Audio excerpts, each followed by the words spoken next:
kasih. Al-Fatihah ila hadratin Nabi Sayyidina Muhammad sallallahu alaihi wasallam wa ala alihi wa sahbihi wa zurriyyatihi wa ahli baiti ajma'in wa azwaji tahirat ummahatil mu'minin. Summa ila khususan sahibul kitab al-Imam al-Kutub Abdullah bin Al-Haddad wa ila Ustaz Kiram Yahsan Baharun wa kafati masyayikhina wa muallimina wa dzul huquqi alaina. Anallahu yanfa'ana bi barakatihim wa asrarihim wa anwarihim wa ulumihim fid din wa dunya al-akhirah. Wa ila hadratin Nabi Sayyidina Muhammadin sallallahu alaihi wasallam. Al-Fatihah. A'udzu billahi minasyaitonir rajim. Bismillahirrahmanirrahim. Alhamdulillahirabbil alamin arrahmanir rahim maliki yaumiddin. Iyyaka na'budu wa iyyaka nasta'in. Ihdinas siratal mustaqim. Siratal ladzina an'amta 'alaihim ghairil maghdubi 'alaihim waladdallin. Amin. Assalamualaikum warahmatullahi wabarakatuh. Bismillahirrahmanirrahim. Alhamdulillahilladzi hadana li hadza wa ma kunna linahtadiya laula an hadanallah. Wassalatu wassalamu ala sayyidina wa maulana Muhammadin sallallahu alaihi wasallam wa ala alihi wa sahbihi ajma'in. Subhanaka la ilma lana illa ma 'allamtana innaka antal alimul hakim. Rabbi shrah li sadri wa yassir li amri wa hlul 'uqdatam min lisani yafqahu qawli. Allahumma salli wa sallim ala sayyidina Muhammadin al-fatih lima ulik wal khatimi lima sabaq nasiril haqqi bil haqq wal hadi ila siratikal mustaqim wa ala alihi wa sahbihi haqqa qadrihi miqdarihil azim. Allahumma anfa'na bima 'allamtana wa 'allimna ma yanfa'una wa zidna ilma warzuqna fahma bi rahmatika ya arhamar rahimin. Amma ba'du. Ma'asyiral hadirin wal hadirat, mustami'in mustami'at wa jamil mu'minin wal mu'minat, wabil khusus segenap jamaah Mushallah Nurul Iman lorong perkapuran 340 Laut Palembang yang dirahmati Allah Ta'ala, dan juga kepada yang dimuliakan Allah Ta'ala, segenap orang-orang tua kita, juga segenap pengurus Mushallah Nurul Iman, kemudian segenap masyarakat daripada lorong perkapuran, kemudian wabil khusus kepada jamaah Mushallah Nurul Iman yang hadir pada malam ini. Semoga kita selalu dalam lindungan Allah Ta'ala. Semoga kampung kita menjadi kampung yang diamankan oleh Allah Subhanahu Wa Ta'ala dan penuh dengan keberkahan, dengan melaksanakan ibadah kepada Allah Ta'ala, dan semoga dosa-dosa kita diampuni Allah Ta'ala. Amin ya rabbal alamin. Hadirin hadirat rahimakumullah. Alhamdulillah, pada malam ini Allah Ta'ala kumpulkan kita kembali dalam nikmat duduk di majlis ilmu. Orang-orang seperti kita ini mudah-mudahan menjadi pilihan-pilihan Allah Ta'ala, mendapatkan kebaikan dari Allah Subhanahu Wa Ta'ala. Dan kita juga bersyukur pada Allah, mulai dari pagi tadi Allah Ta'ala turunkan rahmatnya dengan kita, diberikan hujan. Alhamdulillah, kita syukur atas nikmat tersebut. Mudah-mudahan Allah Ta'ala akan senantiasa berikan nikmat tambahan kepada kita, dengan segala nikmat yang tentunya pasti Allah akan pilihkan yang terbaik buat kita. Dan kita sebagai hamba Allah tidak bisa melakukan apa-apa, hanya bisa meminta, memohon kepada Allah yang terbaik, dan Allah yang akan mengabulkan serta memberikan apa yang cocok dan pantas buat kita dalam kehidupan kita. Semoga doa-doa kita dikabulkan Allah Ta'ala dan mendapatkan kebaikan dari Allah Ta'ala. Kemudian malam ini kita akan kembali membahas daripada kitab An-Nasaihud Diniyah wal Wasai al-Imaniyah, dan kita sedikit menjadi penghujung daripada bab tentang salat berjamaah. Sebuah hadis dari Rasulullah sallallahu alaihi wasallam, Nabi Muhammad bersabda, "Man shallal isya fi jama'atin faka'anna kana fi zimmatillahi hatta yusbiha, wa man shalla subha fi jama'atin kana fi zimmatillah hatta yumsi." Nabi mengatakan, barang siapa yang sholat isya secara berjamaah, maka dia akan dijaga dalam penjagaan Allah sampai pagi besok. Wong yang sholat isya berjamaah, kata Rasulullah, dia akan berada pada jaminan Allah sampai pagi besok. Dan barang siapa yang melakukan sholat subuh berjamaah, maka dia akan berada pada jaminan Allah, dalam penjagaan Allah sampai subuh besok. Hebatlah itu. Jadi ada jaminan-jaminan yang tersendiri bagi orang yang melakukan sholat isya berjamaah dan sholat subuh berjamaah. Diceritakan dulu ada seorang penguasa zalim namanya Hajjaj bin Yusuf. Hajjaj bin Yusuf ini adalah penguasa yang sangat zalim di zaman Malik bin Marwan. Dia adalah gubernur di salah satu daerah di Arab sana dan dia terkenal dengan kezulimannya. Orang Islam tapi zulim. Terkenal dengan kezulimannya, bahkan dia sering melanggar hak-hak batas-batas hukum dari Allah Ta'ala. Sampai dikatakan kalau membunuh orang itu pakai perasaan. Saking zulimnya, kalau ada orang liwat katakannya salah, bisa jadi dibunuhnya. Tapi kalau sudah datang pagi, Hajjaj bin Yusuf ini kalau nyingok orang liwat dipanggilnya. Hal sholaita subha fi jamaah, katanya. Setiap orang liwat di depan dia itu ditanyanya, kau tadi sholat subuh berjamaah ada? Ditanya, kau tadi sholat subuh berjamaah ada? Maka kalau orang ini menjawab, iya aku sholat subuh berjamaah, maka sudah, baiklah. Dia takut jaminan Allah itu kena ke dia. Itu saking yakinnya dia dengan jaminan Allah Ta'ala. Bagaimana dengan kezulimannya? Dengan berikut dia kan orang zulim, raja yang zulim, tapi dia yakin Allah jamin orang yang sholat subuh berjamaah. Maka kita jangan tinggalkan dengan keyakinan kita untuk kita melakukan sholat subuh berjamaah, maka kita di dalam jaminan dari Allah Subhanahu Wa Ta'ala sampai suwi. Nah, kalaupun terjadi hal-hal yang tidak kita inginkan, jaminan tidak bisa melangkahi takdir Allah Ta'ala. Sebab takdir itu kan sudah terdahulu. Sebelum Allah ciptakan alam semesta, itu takdir itu sudah azali, sudah ada dulu. Jadi takdir kita ini sudah ditentukan Allah dulu. Jadi kalau umpama memang ada sesuatu yang barangkali kita yakini tapi kok masih kena ke kita, tetap baik, namanya tidak pacak nului takdir Allah Ta'ala. Jadi ketika takdir Allah itu datang, walaupun kita dalam jaminan Allah Ta'ala, paling tidak takdirnya tidak sekuat yang kita terima kalau kita tidak sholat subuh berjamaah. Nah, kalau kita sholat subuh berjamaah, maka barangkali dapat takdir yang pahit kita rasa ke, cuman tidak terlalu pahitnya. Kenapa? Sebab dengan kita sholat subuh berjamaah tadi, Allah bantu kita dengan rahmatnya. Itulah Nah, insyaAllah mudah-mudahan kita bisa melakukannya, mengamalkannya sedikit banyak untuk bekal ibadah kita menghadap Allah Subhanahu wa Ta'ala. Kemudian kita masuk masalah sholatul Jum'ah. Fa'lam, ketahuilah bahwasanya kita sudah tahu daripada Rasulullah SAW telah mengancam keras bagi orang-orang yang meninggalkan sholat berjamaah. Begitupun juga bagi orang-orang yang meninggalkan sholat Jumat, diancam keras oleh Allah Subhanahu Wa Taala dan diancam keras oleh Nabi Muhammad Sallallahu Alaihi Wasallam. Wadzalika li'annaha fardu ainin bil ijma'. Sebab sholat berjamaah itu hukumnya fardu ain. Masing-masing individu Muslim wajib sholat Jumat. Tidak boleh meninggalkan sholat Jumat. Itu diancam keras oleh Rasulullah Sallallahu Alaihi Wasallam. Bahkan Nabi Muhammad menyatakan, man taraka salasa juma'in, barang siapa meninggalkan 3 kali Jumat berturut-turut min ghairi uzrin, tanpa ada alasan yang tepat, taba Allahu ala qalbihi, maka Allah stempel hatinya sifat munafik, Allah masuk ke dalam hatinya. Wong yang meninggalkan Jumat 3 kali berturut-turut, tak kata alasan syar'i yang tepat. Alasan syar'i itu sakit umpamanya, kemudian berpergian, itu alasan syar'i. Ini tidak sakit juga, bukannya sakit biasa, tapi sakit yang bimusyaqqah, yang capeknya memang berat sakitnya, tidak pacak tegak, barangkali harus ini harus itu. Nah, itu ada uzurnya. Tapi kalau cuma sakit perlu baik, ya deh, cuma sakit mata dikit baik deh, nah itu tidak boleh kita meninggalkan sholat Jumat. Itu diancam oleh Nabi Muhammad bahwasanya orang yang meninggalkan Jumat 3 kali berturut-turut, hatinya distempel sifat munafik oleh Allah Subhanahu wa Ta'ala. Al-Imam Ibnu Abbas radhiyallahu anhuma ditanya tentang seorang lelaki yang bangun malam. Jadi Imam Abdullah bin Abbas ini ditanya sama si kau, wahai Imam Ibnu Abbas, mak mana pendapatmu? Kalau kita bahasakan cak inilah kurang lebih bahasanya.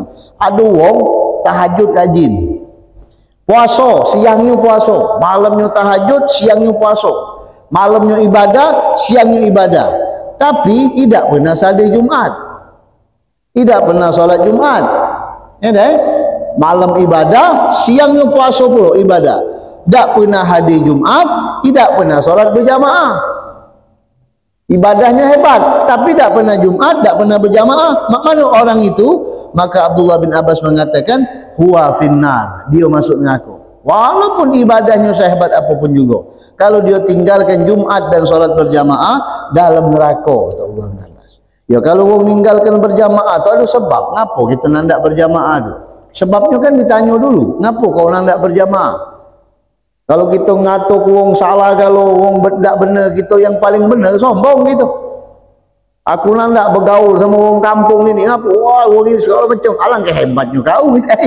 Nah, jadi ada alasan yang tepat kita boleh meninggalkan Jumat atau meninggalkan berjamaah, tapi alasannya harus tepat.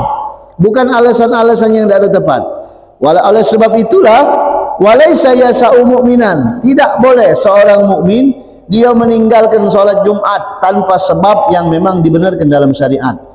Bukankah dia telah mendengar firman Allah dalam Al-Quran, ya ayyuhalladzina amanu idza nudiya lis-salati min yaumil jum'ati fas'au ila dzikrillahi wa dzarul bai'.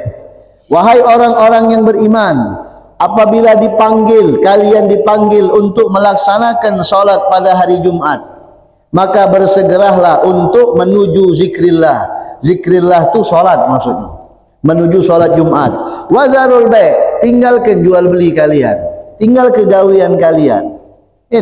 Jangan galak begawi yang tak solat Jumat. Tinggalkan.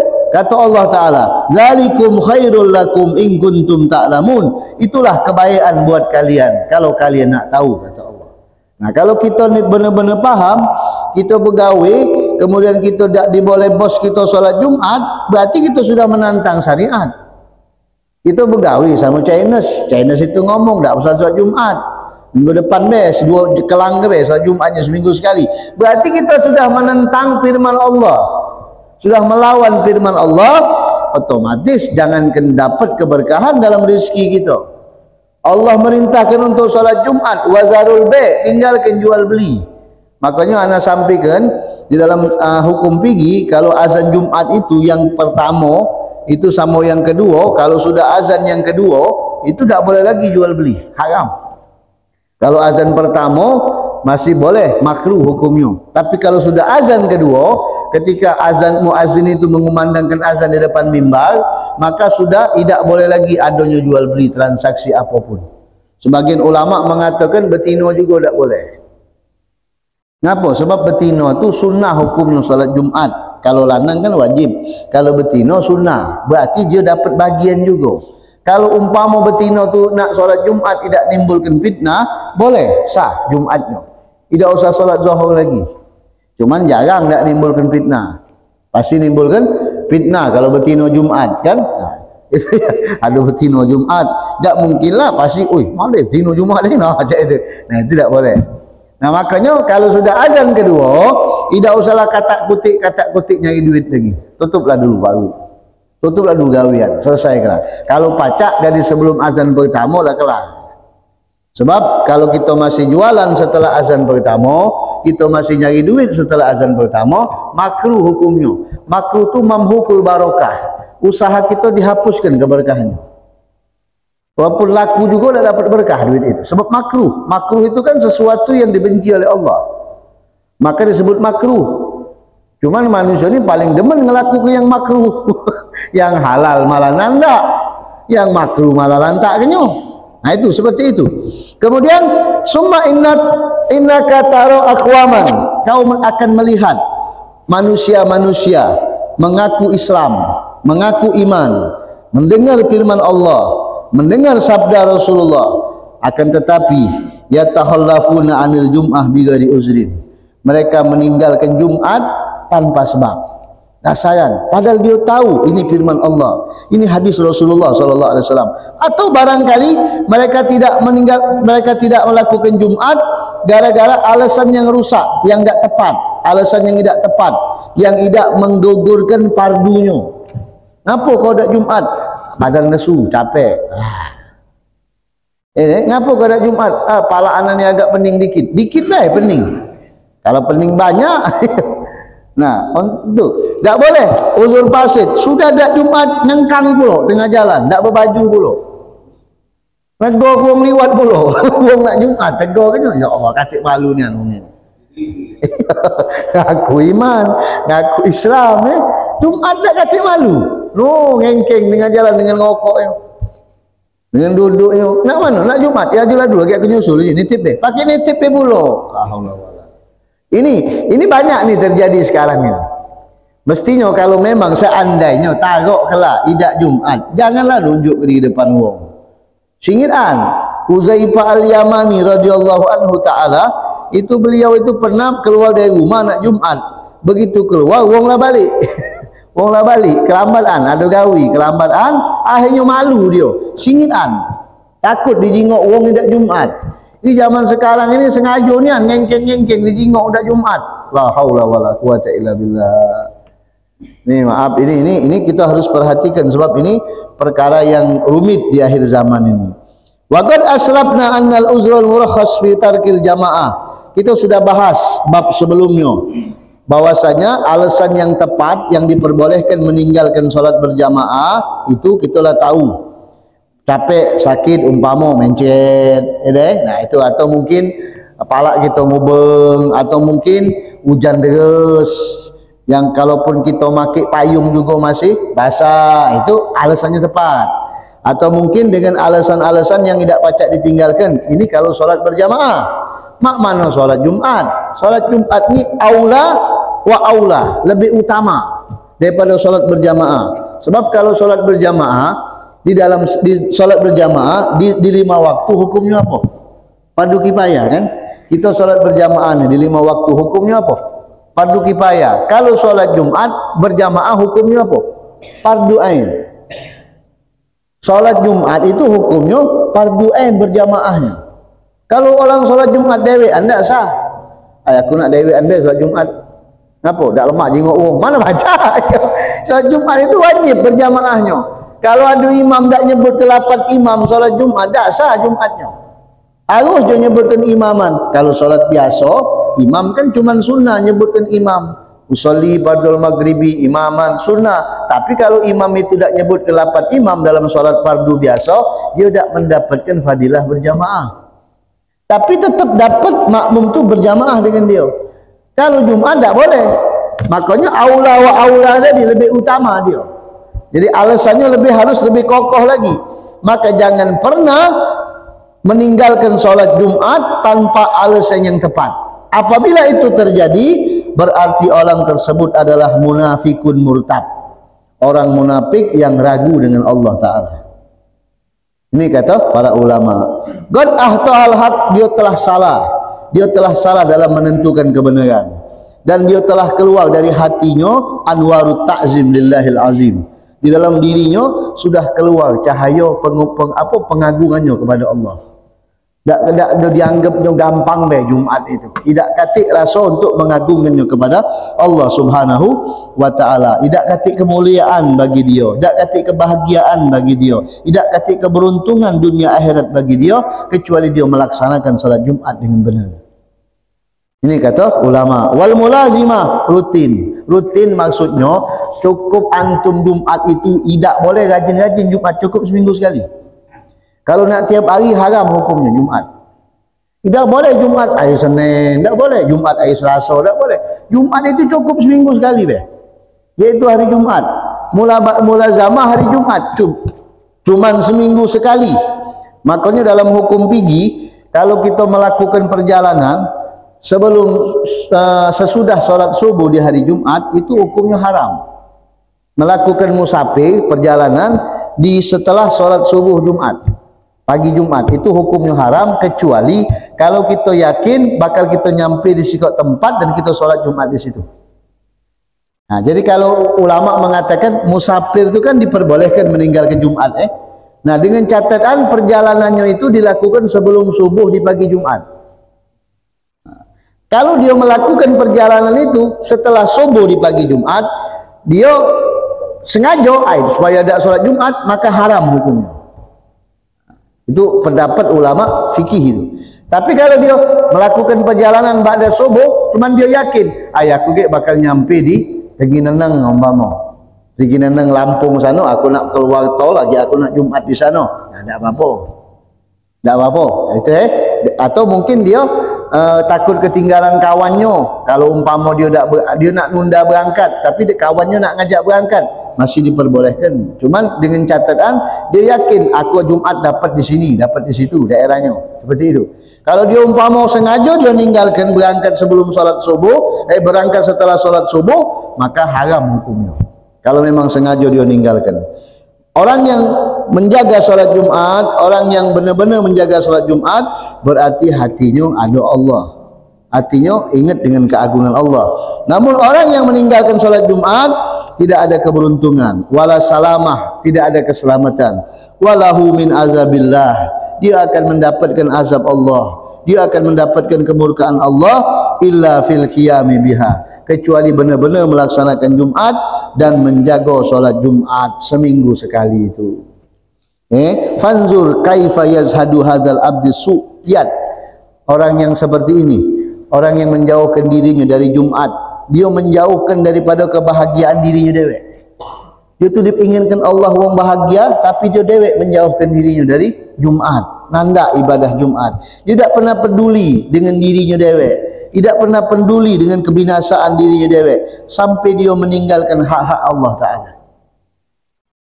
Ini kalau orang yang seperti ini. Wa ma aujabahu alaih, dan apa yang Allah telah wajibkan kepada dia. Nas'alullah al-afiyah, kita minta kepada Allah, kita minta keselamatan, dan kita berlindung kepada Allah Ta'ala min darkis syaqa wa su'il qada. Mudah-mudahan kita tak dapat ketentuan yang buruk dari Allah Ta'ala. Dengan catatan Jumat kita jaga. Seminggu sekali Jumat itu kan, lama tidak. Nah, itu seperti itu. Nah, cuman itulah tadi, ini kita tak bicara fikihnya. Kalau bicara fikihnya babnya fikih, masalah melaksanakan ibadah Jumatnya. Kemudian summa i'lam annal hudur ilal jum'ah, hadir nak solat Jumat ma'al uzri sahih, kita ada alasan untuk tinggal ke Jumat. Umpama kita sakit atau hujan derasnya hujan itu sampai genteng deh ketawa. Tahu tak genteng ketawa? Genteng itu ngangkat dikit genteng itu ketawa. Kita nak metu deras, tapi kita paksakan. Sebenarnya sudah uzur itu, boleh kita tak Jumat, tapi kita paksakan, itu lebih afdal ketimbang kita tidak Jumat sama sekali. Walaupun itu uzur, tak apa-apa kita tak Jumat. Kalau kita tak Jumat, ganti dengan solat zuhur. Jangan dia tak Jumat liwat, Jumat ya biasa, biarlah Jumat liwat. Maksudnya tu kalau Jumat kita liwat zuhur, ada orang Islam tak ngerti. Makanya nak jelas ke? Ada orang Islam tak ngerti. Jadi kalau tak Jumat sudah tak baca. Kalau tak Jumat zuhur. Kalau model kita ni faham kalau kan? Ada sebagian Islam tak ngerti. Dia fikir kalau tak Jumat sudah dah usah lagi solat zuhur. Ada tak faham? Nah, kita kalau umpama uzurnya tepat, kita ganti dengan zuhur. Tidak solat Jumat, alasannya tepat, kita ganti dengan zuhur. Pecah kita musafir kan? Nah, musafir juga kalau nak melakukan Jumat lebih afdal. Dia musafir, berjalan jauh, tapi begitu nyampe di Lampung, dia stop Jumat, solat Jumat dulu. Jumat itu pacak juga di jamak. Jumat itu pacak juga di jamak dengan asar. Pacak. Jadi usolli fardhul Jum'ati jam'u takdiman ma'al asri. Di jamak asarnya dengan Jumat. Kita kan di perjalanan. Jadi solat asar yang bakal kita lakukan ke depan itu di jamak dengan Jumat. Aja setelah salat selesai salam Jumat 2 rakaat kita tegak lagi. Kita baru qasar asarnya. Usolli fardhul asri qasran. 2 rakaat. Kena kita musafir. Kita nak pengen qasar 4 jadi 2 kan? Itu qasar. Boleh. Nikmat kan? Tidak sulit tidak kan? Dapat bagian kelemahan hadiah dari Allah Ta'ala. Nah itu kalau memang seandainya alasannya itu tepat, baik, bagus, tetap baik, yang paling afdal itu hadir Jumat. Supaya kita mendapatkan benar-benar kebaikan-kebaikan di sisi Allah Subhanahu Wa Ta'ala. Musafir ini kan sudah diuzurkan untuk tidak melakukan Jumat. Boleh tak Jumat? Tak apa-apa tak Jumat. Yang namanya musafir. Bukan musafir lama. Kalau musafir lama tak laku lagi. Musafir baru kalau musafir lama tak laku ya. Kalau kita musafir itu, maksudnya musafir itu selagi kita di perjalanan, kita masih boleh melakukan solat yang ya hasilnya kita masih diberikan ke rukhsah oleh Allah Ta'ala untuk meninggalkan solat Jumat, atau kita diberikan rukhsah oleh Allah Ta'ala untuk menggabungkan solat, untuk menggabungkan solat. Kalau jamak jamak takdim, jamak takhir itu kalau kita musafir jauh perjalanan kita dan kita belum menetap, belum pengen menetap, cuman kita punya urusan-urusan nyambung lagi, belum mantap, itu jamak itu diperbolehkan sampai 18 hari. Sampai 18 hari, umpama kita ke Jakarta, tapi kita ni Jakarta ni lama. Tapi tujuan kita bukan netep, cuman kita nak belanja sama silaturahmi Nah, itu boleh kita jamak solat. Kalau kosong 3 hari cuma. Batasnya 3 hari. Ada ulama mengatakan 3 hari itu di tempat, ada ulama mengatakan 3 hari teka perjalanan. Jadi kalau anak nembek yang 3 hari di tempat, yang 2 hari perjalanannya. Boleh dah, apa terserah kita nembek yang mana. Yang jelas kalau itulah keutamaan musafir tadi. Cuman kalau ada Jumat jangan kita liwat ke. Apalagi kalau kita lah tinggal seminggu di Jakarta. Elok Jumat ya deh, walaupun kita tidak niat tetap. Niat jamak, niat kosong itu akan putus kalau kita niat tetap. Walaupun sehari. Begitu nyampe ke Jakarta, kita niat aku nak pindah, nak netap Jakarta. Tak boleh lagi jamak. Sebab kita sudah niat netap di situ. Nah, kalau kita tak katik niat menetap, maka kita masih boleh sampai 18 hari. Jamak itu. Jamak sama jamaknya. Kalau kosong beda jamak takdim, jamak takhir. Nah, itulah kalau kita berangkat, kita faham, mbek. Jangan tak dimbek. Mbek keutamaannya itu. Sebab kita ni jarang, kecuali kalau antum yang galak bepergian. Kalau kosong jamak takdim itu tidak diperbolehkan bagi wong yang galak sering bepergian. Nah, dengar seminggu berangkat keluar kota, seminggu 2 kali itu lebih bagusnya udah usah maki. Sebab dia sering bepergian. Tapi kalau yang jarang bepergian, cak sebulan sekali, pakai. Ngapa? Hadiah dari Allah Ta'ala. Itu namanya hadiah. Dan kalau tiap bulan seminggu 2 kali berangkat ke Jambi, ke Lampung, seminggu 3 kali umpama, tak usah dipakai jamak. Pakai solat biasa itu kan, apalagi kosong kan, kosong itu terlalu inian kan, lebih meringkas seperti itu. Nah, kalau Jumat, karena pikir Jumat itu kan seminggu sekali. Walaupun kita dalam perjalanan jauh, kalau pacak jangan tinggal ke Jumat. Nelok deh. Tempat kita tinggal ada masjid, kalau dekat masjid cari masjid. Nah, kan gampang. Ada Mbak Google situ kan, kita tanya baik. Yo, yang betino yang galak ngoceh itu di map itu, Google Map itu kan betino. Kalau yang kebenaran pas kita mencet, kita di Lampung, penunjuk mapnya itu wong Lampung tepat dia. Tapi penunjuk map tu kalau yang nunjuk wong Palembang tak tepat, agak ngasal itu. Berarti bukan wong Palembang, bukan wong Lampung. Nah, itu minta aja lemak, tinggal ketik ketik masjid di mana kan, cari. Nah, itu. Jadi Jumat jangan kita tinggalkan. Kemudian wa'lam as'adakallah, ketahuilah wahai antum yang dimuliakan Allah Ta'ala, anna yaumal jum'ati sayyidul ayyam, Jumat ini merupakan pemimpinnya para hari, keutamaan hari di hari Jumat. Walahu syarafun indallahi azim, hari Jumat mempunyai nilai yang sangat tinggi di sisi Allah, nilai yang sangat mulia di sisi Allah. Kenapa? Pertama, Jumat itu adalah Allah ciptakan Adam alaihissalam. Nabi Adam diciptakan Allah pada hari Jumat. Kemudian hari kiamat terjadi pada hari Jumat.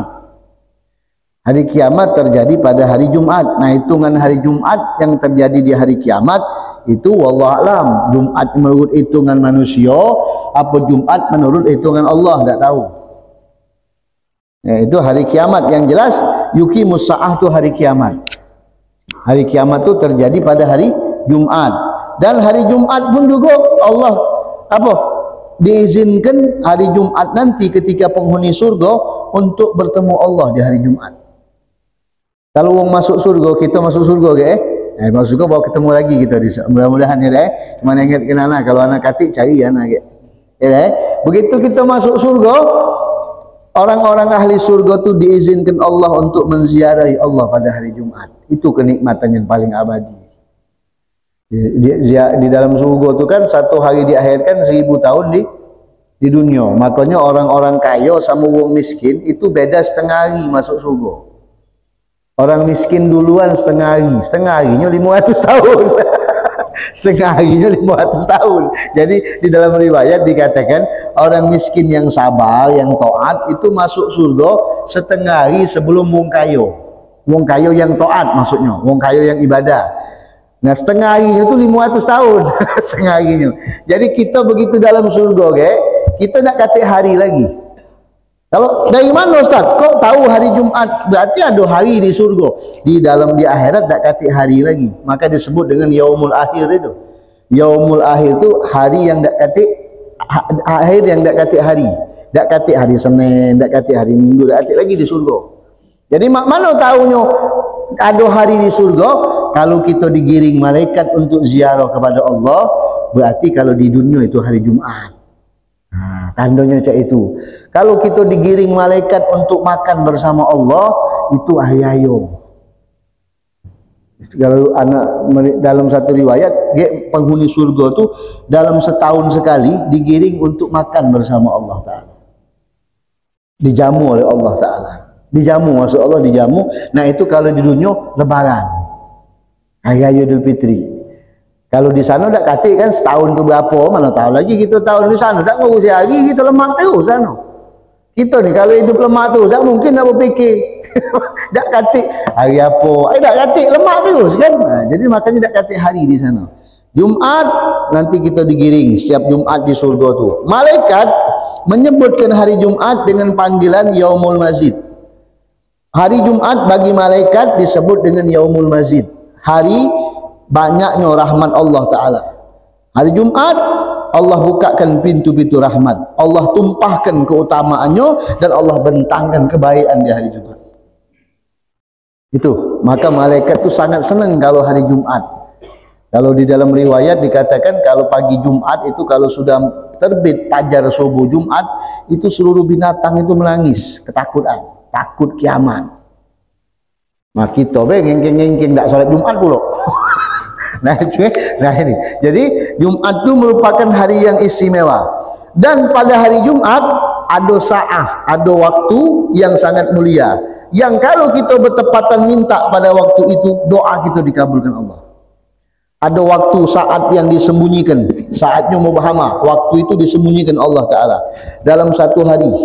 Wallahu a'lam kapan waktu itu. Ada ulama mengatakan habis subuhnya, ada ulama mengatakan setelah terbit mataharinya, ada yang mengatakan sebelum Jumatnya, ada yang mengatakan ketika khutib naik mimbar, ada yang mengatakan ketika khutib duduk di dua khutbah sampai, ada yang mengatakan setelah sholat Jumat, ada yang mengatakan ba'dal asarnya, macam-macam waktunya.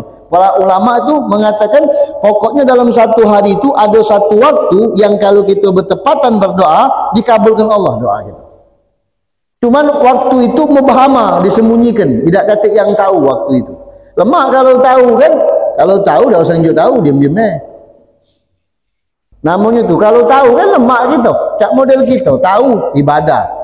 Kalau kau nak tahu dah, seandainya kalau kau nak pengen ibadah kau timo, kau solat pucuk bubungan itu. Nah kan lemak gitu, langsung ke bubungan itu. Istilahnya tadi kan kita tak ada tahu. Solat kita diterima apa tidak, doa kita dikabulkan apa tidak. Malana illal ikhtiar. Kita tak punya apa-apa kecuali usaha. Manusia cuma baca usaha. Yang memponis, yang nyetempelnya, yang menentukan Allah Ta'ala. Nah jadi hari Jumat itu ada waktu yang sangat istimewa.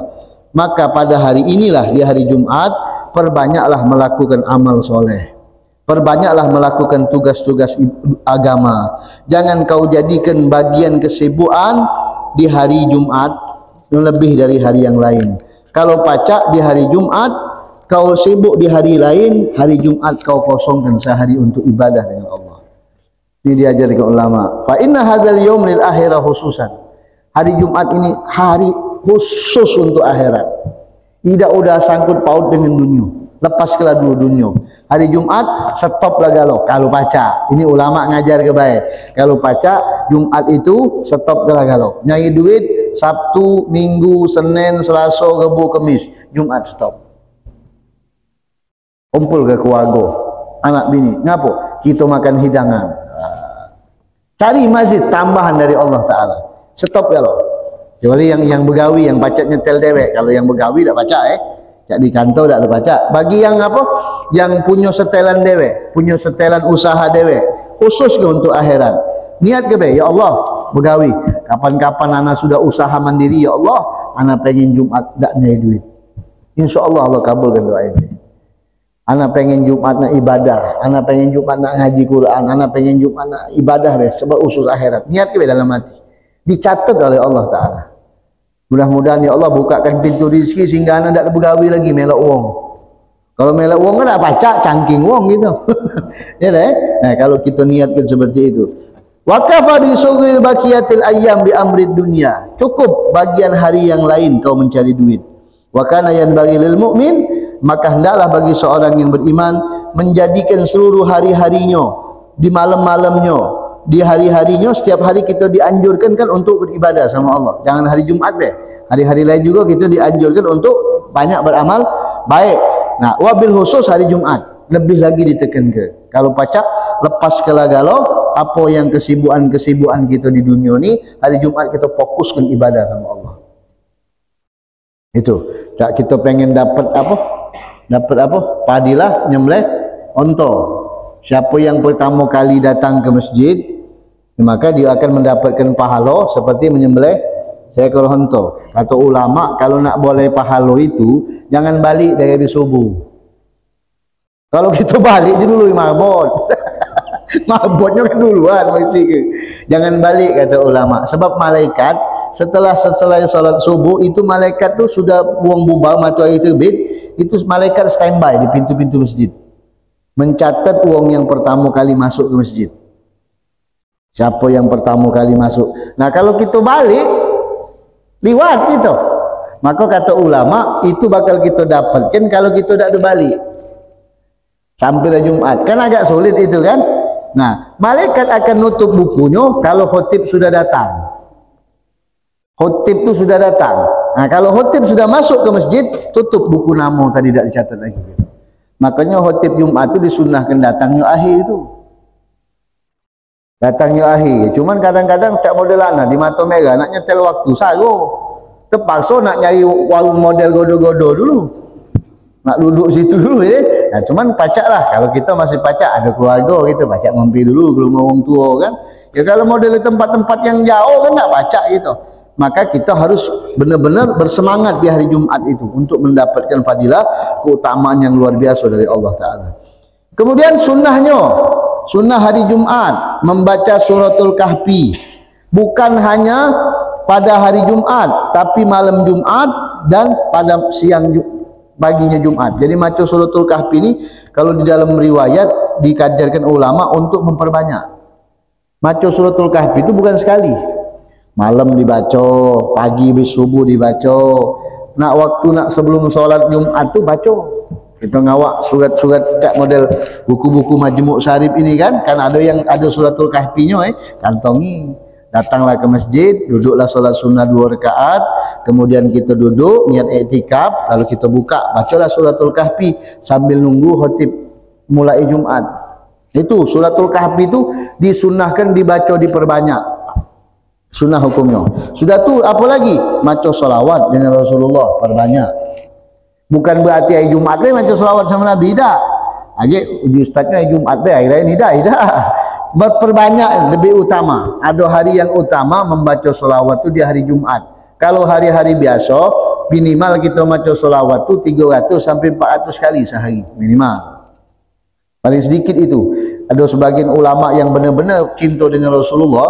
Kalau wong yang kurang maco 304 kali sehari dalam sehari dengan Nabi, maka orang itu termasuk wong yang bahil, kata bahasa.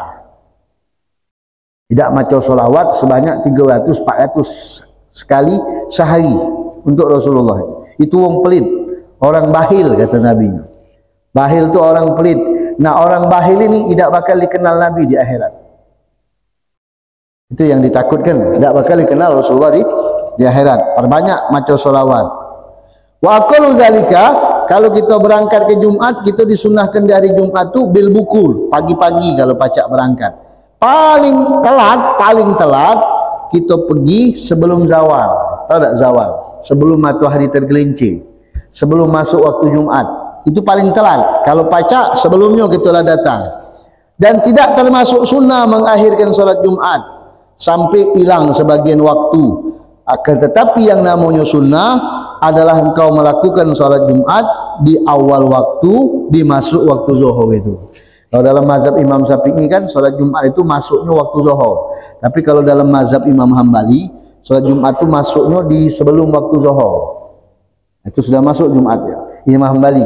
Kalau kita begitu zuhur masuk Jumat. Nah, kalau pacak Jumat itu dilakukan setelah zuhur. Begitu azan langsunglah begitu masuk zuhur langsunglah azan. Walaupun dilebih tidak apa-apa sebenarnya. Pamu dilebih kecak 15 menit tidak apa-apa. Kan sebagian tempat ni kan masjidnya ada yang pakai ngaji, ada yang tidak. Sebenarnya ngaji pun juga itu hanya dari ulama, tidak katik dari tuntunan Rasulullah ngaji itu. Cuman daripada tidak katik qiraatul Qur'annya. Jangan kayak ngomong kalau ngaji itu ada hadisnya dari Nabi, tidak katik. Ngaji Quran itu kan tidak katik. Makanya sebagian tempat masjid-masjid lama itu tidak katik ngaji. Ya, masjid-masjid lama kan tidak katik ngaji kan, sebab memang tidak katik ngaji itu di dalam tuntunan. Maka ada juga yang masjid-masjid lama tu diganti dengan taklim, majlis taklim kan ada. Nah, sama baik sebenarnya. Nah, itulah tadi supaya kita tu datangnya cepat. Dengan ada ngaji tadi kita datang.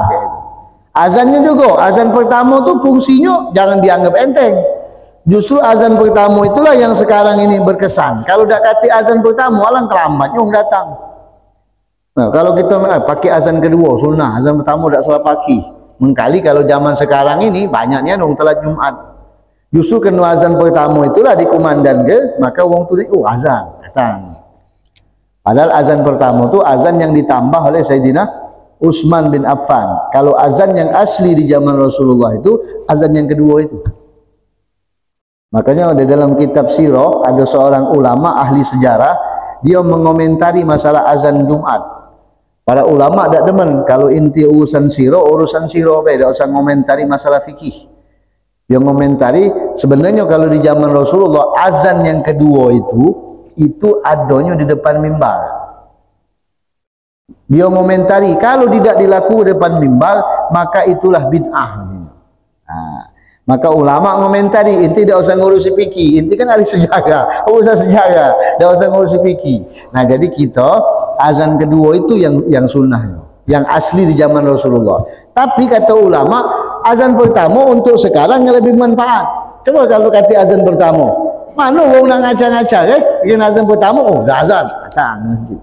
Coba kalau langsung azan kedua, baru azan, tak tahunya azan kedua, sudah solat baru datang orang itu.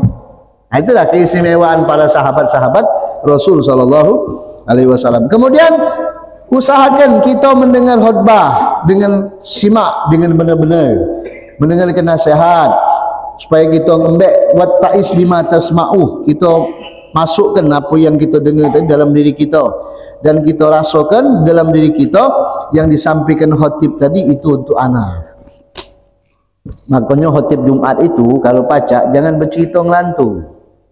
Ceritalah tentang takwa kepada Allah, ceritalah tentang amal soleh, ceritalah tentang akhirat. Jangan cerita partai, cerita kampanye. Ini kan nak bakal musim ini. Makanya maaf kita ni kalau nak, apalagi antum yang bagian pengurus masjid barangkali itu kalau kita nak nyari khatib Jumat tu benar-benar cari yang ustaz nian, yang paham nian. Jangan kita tampilkan orang yang cuman punya kedudukan, punya jabatan baik, tampilkan ujung-ujung ngelantu ke sana ke sini. Belum rukunnya dak sah. Kan ada rukun khutbah itu. Kalau rukunnya dak sah, ya otomatis salatnya dak sah. Kalau khutbahnya dak sah. Nah, itulah. Seperti itu Jadi kita dengar simakkan, manfaatkan nasihatnya. Kemudian wa minal bid'ah al munkarat, di antara perbuatan bid'ah yang sangat tercela yaitu sebagian penghuni pasar, sebagian pekerja-pekerja mereka mengakhirkan Jumat. Nah, ini termasuk bid'ah ini, munkarat ini. Bid'ah yang sesat ini. Dia berjualan di pasar, dengan lagi. Oke, yang begawi juga macam itu. Mereka yang wajib Jumat tapi datangnya lambat. Ini termasuk bid'ah ini, perbuatan bid'ah ini. Ini termasuk perbuatan bid'ah. Di zaman Nabi tak kata yang cak ini lambat-lambat datang. Makanya kita harus sadar, kita ni sebenarnya kaum muslim ini sadar ke diri dewek. Ingatkan, oh Jumaat seminggu sekali Jumaat. Hari lain baca kita tak kata gawe, hari lain Jumaat cuma seminggu sekali, stop ke. Dan bagi pemimpin ulatul umur ini, para pemerintah yang punya tugas seperti itu, kalau kita ni sekarang ni apa dia namanya? Yang galak ngetip gini. Dia aja, bukan dia aja apa namanya? Pol PP. Nah, itu Pol PP itu tugasnya itu. Bukan ngusir wong jualan pasar be itu. Ya, Pol PP itu tugasnya juga untuk mengarahkan wong salat Jumat. Itu tugas dia itu. Mana yang lambat dia usir untuk salat Jumat. Suruh tutup toko salat Jumat. Itu tugas dia itu.